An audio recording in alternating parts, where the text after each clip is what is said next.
Work out చేస్తే phase 1, phase 2, phase 3. Phase 1 వచ్చి ఒక 5,000 crores అవుతుంది.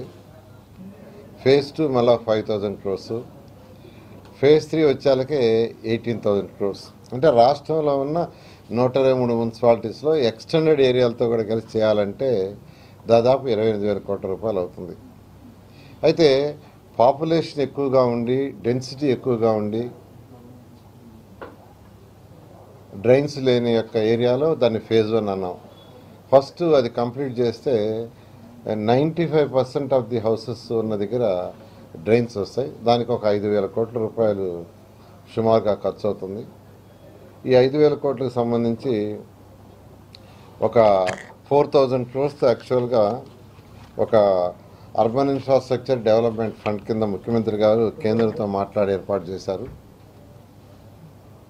దాని మీద ఏంటంటే ప్రతి మున్సిపాలిటీని ఈ యొక్క డ్రైన్స్ని కంప్లీట్ చేయడానికి వాళ్ళని డిపిఆర్లు తయారు చేసి వీలైన తొందరలో పంపిస్తే వెంటనే టెండర్లు పిలిచి అవన్నీ కూడా రాబోయే 1.5 years to 2 years కంప్లీట్ చేయాలనేది మెయిన్ ఉద్దేశం.